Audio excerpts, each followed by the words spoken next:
Bonjour et bienvenue sur cette quatrième vidéo sur les expressions littérales et les équations. La dernière fois, on a vu qu'est-ce que ça voulait dire résoudre une équation, et c'était assez simple. Il suffisait simplement d'isoler x et de calculer tout ce qu'il y avait de l'autre côté du signe égal. Mais aujourd'hui, on va parler des cas où quand on résout une équation, c'est pas aussi facile que ça. Alors notre problème en fait, il est dans l'algorithme. Notre algorithme, il disait, alors d'abord il faut identifier la variable pour laquelle on doit résoudre, ensuite on doit identifier les termes à déplacer, et pour déplacer le terme, il faut faire l'inverse de ce qu'il fait à son côté. Mais qu'est-ce que ça veut dire faire l'inverse? Alors quand c'est une addition, une soustraction, une multiplication, une division, c'est facile, mais il y a certains cas où faire l'inverse, c'est pas aussi simple que ça. D'abord, en mathématiques, qu'est-ce que ça veut dire l'inverse? L'inverse d'un élément n, c'est une expression qui, multipliée par n, donne 1. Par exemple, l'inverse de 2, c'est 1 sur 2, parce que 2 fois 1 sur 2, ça fait 1. C'est pour ça qu'on pouvait, en multipliant par l'inverse de 2 les deux côtés, 1 sur 2, on pouvait résoudre l'équation et se retrouver avec x est égal à 4 sur 2 est égal à 2. La notation, elle est comme suit. L'inverse de n, c'est 1 sur n, ou on peut encore écrire n puissance moins 1, oui, parce que n puissance moins 1, c'est la même chose que 1 sur n. Et pour une addition et une soustraction, évidemment, on ne multipliait pas par quoi que ce soit. Pour l'addition et une soustraction, on aurait dû dire faire l'opposé au lieu de dire faire l'inverse. Par exemple, c'est quoi l'inverse de x puissance n? Eh bien, l'inverse de n, c'est 1 sur n, c'est ce qu'on vient de dire. Donc si je fais x puissance n le tout puissance 1 sur n, n fois 1 sur n, ça fait 1, donc je me retrouve avec juste x. Donc l'inverse d'une puissance n, c'est puissance 1 sur n. On fait puissance 1 sur n des deux côtés. Et même chose dans le sens inverse, si on a une expression qui dit x puissance 1 sur n, ben il suffira de mettre tout ça sous une puissance n pour se débarrasser du puissance 1 sur n. Par exemple, x puissance 3 est égal à 27. Si je veux me débarrasser du 3, eh ben je fais x puissance 3 puissance 1 sur 3. Et je fais la même chose de l'autre côté, 27 puissance 1 sur 3, ça fait x est égal à 3. Alors parfois, on va se retrouver dans une situation où faire l'inverse, ça ne veut plus dire grand-chose, mais on va garder ce terme pour garder les choses à peu près claires. Par exemple, je pense aux fonctions logarithmiques. On va revoir qu'est-ce que c'est les fonctions dans une prochaine vidéo. Donc un logarithme, c'est un nombre de fois qu'on multiplie 10 par lui-même. Donc, supposons qu'on cherche à savoir qu'est-ce que c'est x dans la petite puissance de 10 ici. Eh bien, on prendrait le log de 10 puissance x pour trouver le x. Donc, en quelque sorte, l'inverse de 10 puissance x, c'est logarithme de 10 puissance x. Et pareil, si on va faire les choses dans le sens inverse, et qu'on cherche à connaître le x qui est dans une fonction logarithmique, eh bien on fera 10 puissance cette fonction logarithmique, et ça devrait nous donner x. Par exemple, si je cherche le x exposant de 10 donnerait 12, eh bien je prends le logarithme de 10 puissance x et le logarithme de 10 puissance de 12, et ça me donnera x est égal à 1,08. Bon, ça marchait bien pour les logarithmes de base 10, mais si on parle de logarithme naturel, donc n'importe quelle base, on va devoir faire la même chose, mais avec des termes un peu différents. Donc, par exemple, je cherche à savoir qu'est-ce que c'est les x qui, puissance de 3, donnerait 12. Alors, je prends le logarithme naturel des deux côtés. Ça va me faire x ln de 3. Et maintenant, je dois résoudre pour x. Donc, je divise les deux côtés par ln de 3. Et ça fait ln de 12 divisé par ln de 3, qui me donne 2,26. À l'inverse, si mon inconnu est à l'intérieur d'un logarithme naturel, eh ben, je prendrai l'exposant naturel. L'exposant naturel, c'est cette petite lettre E qu'on voit sur les calculatrices scientifiques. Donc, pour trouver x, il faut faire l'inverse d'un logarithme naturel, ce sera l'exposant naturel aux deux côtés. Et donc, ça donnera 3x pour le premier côté. Prendre l'exposant naturel sur la fonction logarithmique nous débarrasse de la fonction logarithmique. On fait la même chose de l'autre côté. On résout ça pour x, on divise par 3 des deux côtés, et ça donne 54 252. Bon, enfin, on arrive à un cas où faire l'inverse, ça veut plus dire rien du tout, là. Donc c'est quand on a un polynôme. Un polynôme, c'est une équation qu'on a déjà vue, ax au carré plus bx plus c, et on a déjà vu une technique pour factoriser ce genre d'expression. Si b est égal à 2 racines de ac, alors on peut factoriser cette expression sous la forme racine de ax plus racine de c, le tout au carré, etc., etc. Mais comme on va le voir, ça marche, mais ça ne marche que pour un petit nombre de cas. Donc par exemple, j'ai 9x au carré plus 12x est égal à moins 4. Je la réécris de manière à avoir quelque chose qui ressemble à ax au carré plus bx plus c, donc ça fait 9x au carré plus 12x plus 4 égale à 0. Je vérifie que 2ab est bien est égal à 12, et donc je vérifie et ça fonctionne. Donc ça veut dire que je peux factoriser cette équation de la sorte. Parenthèse 3x plus 2, fermez la parenthèse, au carré est égal à 0. Donc maintenant je peux me poser la question, ok, quel nombre multiplié par 3 auquel s'ajoute 2 donnerait 0? Eh bien ce nombre-là, c'est moins 2 sur 3, parce que 3 fois moins 2 sur 3, ça fait moins 2 plus 2, ça fait 0, 0 au carré, ça fait 0. Donc voilà, on a trouvé une solution, mais ça marche uniquement pour un petit nombre de cas. Et c'est un problème d'avoir une méthode qui ne marche que pour un petit nombre de cas. Voilà mon analogie. Supposez qu'on doit utiliser une tapette pour tuer des mouches, et puis une tapette différente pour tuer des guêpes, et puis une tapette différente pour tuer des araignées. Bon, si on a les trois types de tapettes, c'est pas un souci, mais comment est-ce qu'on fait si notre problème c'est un éléphant ou un type qui se balade dans la rue avec une enceinte Bluetooth? Comment est-ce qu'on résolverait ces problèmes? Ben, on a une solution pour ça, mais c'est une solution un petit peu extrême. C'est la bombe atomique. Bon, c'est un petit peu plus compliqué à utiliser qu'une petite tapette à mouche, mais ça a l'avantage de toujours fonctionner. C'est clair qu'avec une bombe atomique, on se débarrasse des mouches, des guêpes, des araignées, des éléphants et des types qui se baladent avec une enceinte Bluetooth.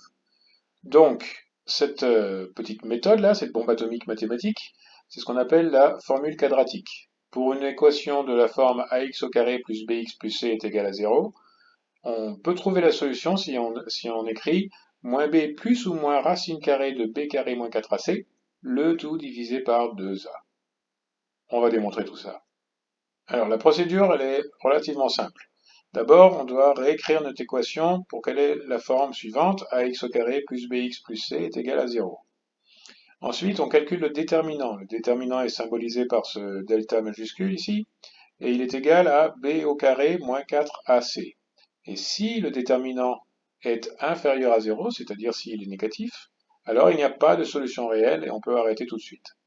Sinon, on applique la formule quadratique, x est égal à moins b plus ou moins la racine carrée du déterminant divisé par 2a. Donc allons-y pour un exemple. J'ai une équation 3x au carré plus 4 est égal à 9x. Donc d'abord, je passe le 9x de l'autre côté pour avoir une équation de la forme ax au carré plus bx plus c. Donc ici, c'est 3x au carré moins 9x plus 4 est égal à 0. Maintenant que j'ai identifié a, b et c, eh ben, je peux calculer le déterminant. Ça va être moins 9 au carré, ça fait 81, moins 4 fois 3 fois 4, et le tout est égal à 33. Comme je vois que le déterminant est égal à 33 et donc il est positif, ça veut dire que c'est OK, que je peux utiliser la formule quadratique. Donc, x est égal à moins b plus ou moins racine carrée du déterminant divisé par 2a, ça fait, alors je remplace b par moins 9. Moins 9 moins racine de 33, le tout divisé par 2 fois 3, c'est 3, ça fait 0,54. Et 9, moins 9, ça fait 9. 9 plus racine de 33, le tout divisé par 2, 2 fois 3, ça fait 2,46. Donc il y a deux solutions possibles à mon équation, 0,54 et 2,46. Pour résumer, voilà quelques exemples de comment on résout une équation où c'est un petit peu plus compliqué qu'une simple équation avec juste un x qui se balade. Donc l'inverse de 10 puissance x, c'est logarithme de 10 puissance x, et l'inverse de logarithme de x, c'est 10 puissance logarithme de x. L'inverse de y puissance x, c'est le logarithme naturel de y puissance x, et l'inverse du logarithme naturel de x, c'est exposant logarithme naturel de x. Et enfin, pour un polynôme du second degré, on a la petite méthode pour la petite procédure pour une équation polynomiale, un polynôme du second degré. Ax au carré plus bx plus c est égal à 0, ça doit être la forme de l'équation pour que ça marche. Et la solution c'est moins b, les solutions c'est moins b plus ou moins racine carrée du déterminant, b carré moins 4ac, le tout divisé par 2a. Aujourd'hui, pour la feuille de calcul, on va programmer une feuille de calcul pour qu'elle nous résolve des équations du second degré toute seule, automatiquement. On a vu, c'est une procédure, et avec une procédure, on peut faire un petit programme pour résoudre une équation simplement. Donc ici, ce que j'ai préparé, c'est une équation, des équations avec des valeurs pour A, B et C. J'ai même préparé une petite manière d'écrire l'équation pour qu'on voit à quoi ça ressemble. 3x au carré plus 4x moins 54 est égal à 0. Alors l'avantage d'avoir fait ça, c'est que maintenant, c'est juste à changer la valeur en rouge. Boum, ça l'a mise à jour automatiquement. Maintenant, on va devoir entrer des formules pour calculer le déterminant et calculer x1 ou x2. Alors, on a vu qu'il y a des cas où ça ne marcherait pas du tout, donc il faudra faire attention à ça. Donc, pour calculer le déterminant, on a la formule ici, c'est b carré moins 4ac. Donc, je vais faire b au carré, donc petit chapeau 2, moins 4 fois cette valeur-là fois cette valeur-là. Et ça me donne 673. Peu importe, tout ce qui importe, c'est qu'il est positif. Donc on sait que ça va marcher. Mais ça serait bien de, tout de suite, mettre quelque chose qui signale, attention, ça ne va pas marcher ici. Donc on va mettre une petite condition. Égale si ce nombre-là, je clique dessus, est inférieur à 0, alors on va dire à la feuille de calcul de nous dire pas de solution. Et sinon, virgule, il y aura une ou deux solutions. C'est ça qu'on va lui demander de calculer. Et là, il nous dit, comme le nombre est positif, il y a une ou deux solutions. Donc ici, notre déterminant est positif, donc on peut utiliser la formule quadratique. La formule quadratique, elle nous dit quoi? Alors, ne pas oublier les parenthèses, parce que c'est une fraction, n'est-ce pas? Et il n'y a pas les parenthèses, mais elles sont sous-entendues pour ce qui est dans le numérateur. Donc moins b, il est ici. Je vais commencer par le cas où c'est moins racine de b, petit chapeau 2, moins 4 fois a fois c. Je fais la parenthèse de la racine, je fais la parenthèse du numérateur. Je divise par, parenthèse, 2 fois a. Voilà. Alors, je me suis un petit peu embêté pour rien ici, parce que tout ce qu'il y avait dans la racine, je l'ai déjà calculé. C'est le déterminant. Donc, maintenant, je vais écrire le deuxième cas. Parenthèse, moins b plus, cette fois-ci, racine de, j'ai déjà calculé le déterminant, donc on va cliquer dessus. Je ferme la racine, je ferme la parenthèse du numérateur, je divise par parenthèse 2 fois a, et voilà, j'ai trouvé mes deux solutions sans avoir à faire aucun calcul. J'ai juste dû rentrer les formules. Alors ça serait bien d'avoir une petite manière de vérifier qu'on a bien la bonne valeur. Et bien on va simplement réécrire cette formule dans cette case ici. Donc, mais on va prendre x ici et x ici pour voir que tout ça, ça va en effet donner 0. Donc, égal 3, j'ai cliqué sur A, fois, ça c'est x au carré, plus b c'est ça, fois x c'est ça, plus ce qui est dans cette case est égal à 0. Et ça marche. Et là, la beauté, c'est que j'ai juste à faire glisser d'une ligne et ça le prend en compte automatiquement pour cette valeur-là, la deuxième valeur que j'ai mise, et ça me donne aussi 0. Donc, mon programme fonctionne. Il permet en effet de trouver x1 et x2 qui donnent, dans cette équation, 0. Pour bien tout comprendre, il faudrait regarder les vidéos de cette playlist dans l'ordre et probablement regarder cette vidéo à nouveau.